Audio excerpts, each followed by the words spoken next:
기도하시겠습니다.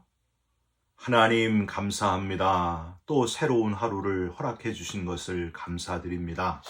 부지런하여 열심을 품고 주를 섬기는 귀한 주의 자녀로서의 삶을 살아가게 하여 주시옵소서. 죄의 유혹이 너무 많습니다. 주의 말씀으로 무장하고 이겨내게 하시고 사명감 붙들고 뛰는 복된 하루가 되게 하여 주시옵소서. 우리의 기도에 응답하시는 예수 그리스도의 이름으로 기도 올리옵나이다. 아멘. 오늘 묵상할 말씀은 갈라디아서 3장 19절부터 29절까지의 말씀입니다. 그런즉 율법은 무엇이냐? 범법함으로 더하여진 것이라. 천사들을 통하여 한 중보자의 손으로 베푸신 것인데 약속하신 자손이 오시기까지 있을 것이라. 그 중보자는 한 편만 위한 자가 아니나 하나님은 한 분이시니라. 그러면 율법이 하나님의 약속들과 반대되는 것이냐? 결코 그럴 수 없느니라. 만일 능히 살게 하는 율법을 주셨더라면 의가 반드시 율법으로 말미암았으리라. 그러나 성경이 모든 것을 죄 아래에 가두었으니 이는 예수 그리스도를 믿음으로 말미암는 약속을 믿는 자들에게 주려 함이라. 믿음이 오기 전에 우리는 율법 아래에 매인 바 되고 계시될 믿음의 때까지 갇혔느니라. 이같이 율법이 우리를 그리스도께로 인도하는 초등교사가 되어 우리로 하여금 믿음으로 말미암아 의롭다함을 얻게 하려 함이라. 믿음이 온 후로는 우리가 초등교사 아래에 있지 아니하도다. 너희가 다 믿음으로 말미암아 그리스도 예수 안에서 하나님의 아들이 되었으니 누구든지 그리스도와 합하기 위하여 세례를 받은 자는 그리스도로 옷 입었느니라. 너희는 유대인이나 헬라인이나 종이나 자유인이나 남자나 여자나 다 그리스도 예수 안에서 하나이니라. 너희가 그리스도의 것이면 곧 아브라함의 자손이요 약속대로 유업을 이을 자니라. 아멘. 오늘은 갈라디아서 3장 19절부터 29절까지의 말씀으로 초등교사는 필요하나 부모가 되지는 못합니다. 초등교사는 필요하나 부모가 되지는 못합니다. 라는 제목의 말씀을 함께 나누고 기도하는 시간을 갖겠습니다. 여러분, 라과디아 판사 이야기를 다 들어보시지 않았습니까? 뉴욕에 가면 라과디아 공항이 있는데 이 공항의 이름은 뉴욕 시장을 3번이나 역임한 피오렐로 라과디아라는 사람에게서 따온 겁니다. 그만큼 라과디아는 미국 사람들에게 아주 사랑을 받는 정치인이었습니다. 그는 주위 사람들의 만류에도 불구하고 후진을 양성한다는 이유로 뉴욕 시장이 되는 걸 포기한 분이셨는데 그의 유능함과 지혜로움은 뉴욕시에서 야간 판사로 재직할 때부터 아주 널리 알려져 있었습니다. 판사로 재직하던 어느 추운 겨울날 한 노인이 빵집에서 빵을 훔친 죄로 경찰관에게 붙잡혔습니다. 가족들이 굶는 것을 가만히 보고 있을 수 없어 빵을 훔친 그 노인은 라과디아 판사에게 자기의 힘든 처지를 설명했습니다. 판사님, 무슨 죄를 지었는지 제가 너무너무 잘 알고 있습니다. 하지만 배가 고파 우는 아이들을 보니 가만히 있을 수가 없었습니다. 죄송합니다. 연신 눈물을 흘리는 노인의 모습은 처량하기 그지없었습니다. 하지만 죄는 분명히 죄이기 때문에 라과디아는 단호하게 이렇게 말했습니다. 처지는 딱하지만 법에는 예외가 없소. 그러니 벌금 10달러를 내시오.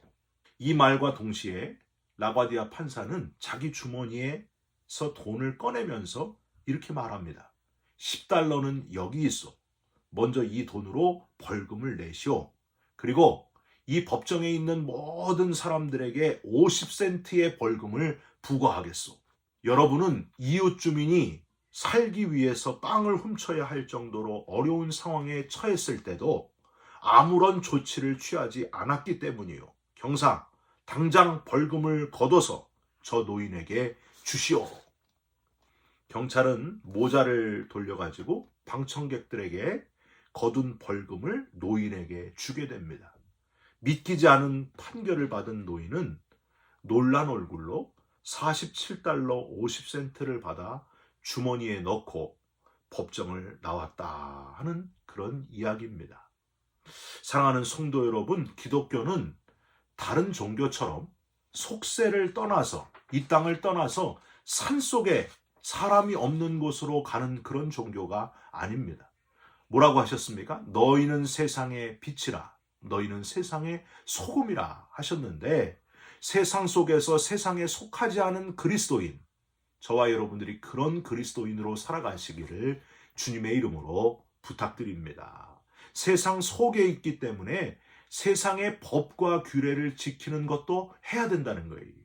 다른 거는, 세상의 법은 그냥 생겨난 것이 아니라 하나님이 세우신 법이 바로 원조다 하는 것을 깨닫고 가르치면서 원조대로 지키면서 살고, 무엇보다도 그 법을 만드신 하나님의 의도를 잘 파악하고 믿고 믿음으로 세상을 변혁시키는 그리스도인들이 되시기를 간절히 부탁드립니다.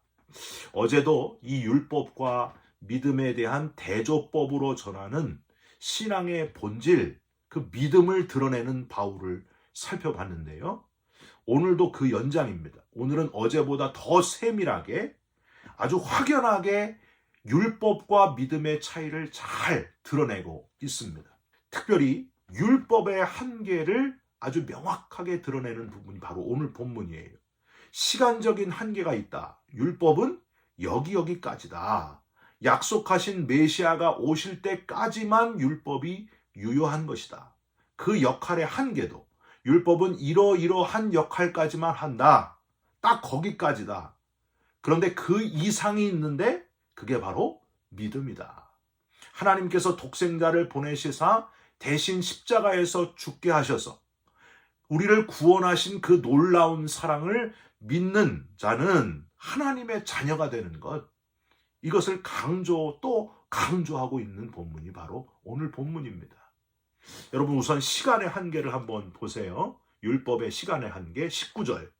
그런즉 율법은 무엇이냐? 범법함으로 더하여진 것이라. 천사들을 통하여 한 중보자의 손으로 베푸신 것인데 약속하신 자손이 오시기까지 있을 것이라. 그 중보자는 한 편만 위한 자가 아니라 하나님은 한 분이시니라. 범법함으로 더하여진 것이라. 즉 죄를 범하기 때문에 율법이 만들어진 거다. 죄를 깨닫게 하기 위해서 율법이 있는 거다. 언제까지가 유효한가? 약속하신 자손이 오시기까지. 여기 자손이요, 단수예요. 단수. 복수가 아니고, 자손들이 아니고, 약속하신 한 사람, 예수 그리스도, 메시아이신 예수 그리스도께서 오실 때까지만 율법이 유효하다. 그렇게 지금 선언하고 있는 겁니다.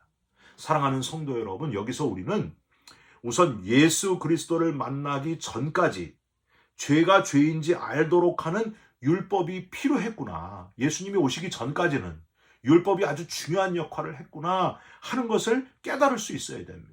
우리는요, 율법 그러면은 지키기 어려운 613가지 이런 것만 생각하면서 너무 어렵다고 비판하기만 하는데, 여러분, 비록 확장되고 지나치게 첨부되어 지키기 어려운 율법이 되었지만, 율법이 우리가 행동 중에 죄가 뭔지를 깨닫게 해주는 아주 긍정적인 면이 그동안 있었음을 우리는 부정해서는 안 됩니다. 율법이 반드시 필요했다는 것은 인정해야 됩니다. 한국 선교 초기에 조선에 들어간 우리 미국 선교사님들이 한국 교회에 술을 금지해야 되겠다 결심한 것은 바로 율법을 지키는 그런 결심이었습니다. 술을 먹어도 조선 사람들은요, 말술을 먹더라는 거예요. 말술. 한 말, 몇 말을 먹고 완전히 그냥 고주망태가 되는 조선 사람들의 술 먹는 습관을 보면서, 이 사람들에게는 술을 금지해야 되겠다. 술을 먹는 데서 끝나는 게 아니고 가정을 망가뜨리고 노름하고 폭력을 일삼는 조선 사람들의 모습을 보면서 선교사들이 했던 아주 특단의 조치가 바로 이 술 금지였다고 하는 겁니다. 죄를 죄로 깨닫도록 하는 술 금지 명령, 바로 그런 것이 율법을 지키는 모습입니다. 여러분, 교회를 열심히 참 오래 다녔는데, 그렇게 수십 년을 교회 다녔는데도 전혀 믿음이 생기지 않는 안타까운 분들이 개중에 있습니다. 아직 죄를 깨닫지 못했기 때문이에요. 죄를 죄로 여기지 않았기 때문에 이 율법이 깨닫게 해주는 그 죄를 못 깨달았다고 하는 거예요. 제 아버지가 바로 죄를 죄로 깨닫지 못했던 그런 분이었습니다. 자기 의가 너무 강한 분이었어요. 나는 술, 담배도 평생 하지 않았으며 남에게 폐를 끼친 적도 없다. 나는 거짓말한 적도 없고 누구 사기친 적도 없고 나는 도무지 죄가 뭔지를 모르겠다. 왜 나보고 자꾸 교회 갔더니 죄인이라고 하느냐. 나는 그거 받아들일 수가 없다. 그런 분이셨습니다. 그런데 몸에 병이 찾아오니까 그때 바뀌어졌습니다. 왼쪽 마비였다가 이제 전신이 거의 다 마비가 오게 됐어요. 저는 그 병이 바로 율법과 같은 것이었다. 그렇게 생각합니다. 입도 왼쪽만 움직여가지고요. 겨우겨우 말하기가 힘드시는 그런 상태일 때 이번 한 번만 하나님이 고쳐주면 내가 믿겠다. 하나님은 그 기도를 들으시고 아버지의 그 소리를 들으시고 어머니와 온 가족의 작정 기도를 들으셔서 40일 작정 기도를 할 때에 38일째 되는 날 놀라운 일을 일으키셨습니다. 손가락이 하나씩 풀어져 가는 거예요. 며칠이 지나 입이 다 움직이게 되니까 이렇게 고백을 하시더라고요. 내가 그동안 얼마나 극악한 죄인이었는지를 이제야 깨달았구나. 그 다음부터 아버지의 삶은 은혜의 삶이었습니다. 그 서양신을 왜 믿냐고 하시던 분이 하루에 가장 첫 번째 시간을 하나님께 드리는 새벽 기도하는 용사가 되셨고요. 집사님도 되셨고 몇 년 후에 기쁜 얼굴로 하나님의 부르심을 받았습니다. 루터는 이런 이야기를 했어요. 율법의 방망이로 얻어맞은 자만이 예수 그리스도의 은혜의 치료가 가능하다. 이런 말을 했습니다. 사랑하는 성도 여러분, 지금 방망이로 얻어맞고 율법의 방망이로 얻어맞고 있는 분이 혹시 있습니까? 은혜의 치료를 사모하시기를 바랍니다. 분명히 치료받을 줄 믿습니다. 24절을 한번 보세요. 우리가 많이 들었던 몽학선생이란 표현이 개역 개정에는 초등교사다 이렇게 바뀌어가지고 등장을 하고 있어요. 24절 이같이 율법이 우리를 그리스도께로 인도하는 초등교사가 되어 우리로 하여금 믿음으로 말미암아 의롭다함을 얻게 하려 함이라. 개역 개정으로 바꿔서 초등교사지 바울 당시에 이 파이다고고스 이 초등교사는요 노예 중에 뽑았습니다.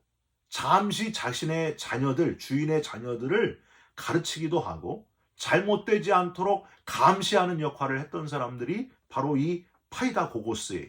그러니까 노예들. 바울이 이 율법은 단지 이 파이다고고스다 비유했던 이유를 여러분 아시겠습니까? 율법은 악한 것은 아니고 꼭 필요한 것이다. 그런데 자녀가 이제 다 성장해서는 이제는 필요 없다. 이제는 성장했으니 너희 부모를 깨달아야 된다. 초등교사는 잠시 가르치는 사람일 뿐이고 감사할 뿐이지 너희를 사랑하는 부모는 아니다. 부모는 자녀를 너무너무 사랑해서 심지어 목숨까지 내어줄 수 있는 그런 존재다. 하나님은 정말 그렇게 하셨다. 너희를 위해 하나밖에 없는 독생자 예수 그리스도를 보내셔서 저와 여러분들을 대신해서 십자가에 달려 죽으시고 우리를 구원해내신 분, 너희는 그러므로 하나님의 자녀가 되었다. 이제 믿기만 하면 된다. 믿으라. 오직 주 예수를 믿으라. 믿기만 하면 된다. 믿음을 강조하는 이 바울의 마음을 여러분 아시겠습니까? 25절, 26절을 한번 보세요. 믿음이 온 후로는 우리가 초등교사 아래에 있지 아니하도다. 너희가 다 믿음으로 말미암아 그리스도 예수 안에서 하나님의 아들이 되었으니 누구든지 그리스도와 합하기 위하여 세례를 받은 자는 그리스도로 옷 입었느니라. 사랑하는 성도 여러분, 저와 여러분들은 초등교사에게 지도받을 초등학생이 아니지 않습니까? 고린도전서 13장 11절 내가 어렸을 때에는 말하는 것이 어린아이와 같고 깨닫는 것이 어린아이와 같고 생각하는 것이 어린아이와 같다가 장성한 사람이 되어서는 어린아이의 일을 버렸노라. 이제는 시켜야만 하는 초등학생 신앙에서 벗어나야 하지 않겠습니까? 장성한 믿음의 사람이 되시기를 주님의 이름으로 부탁드립니다. 계속 달라고, 이것도 주시고 저것도 주시고 주시옵소서, 계속 달라고만 하는 기도는 초등학생의 기도예요. 이런 기도에서 이제는 벗어나서 이렇게 기도하셨으면 좋겠어요. 하나님, 그동안 주신 것이 너무 많습니다. 이제 충분합니다.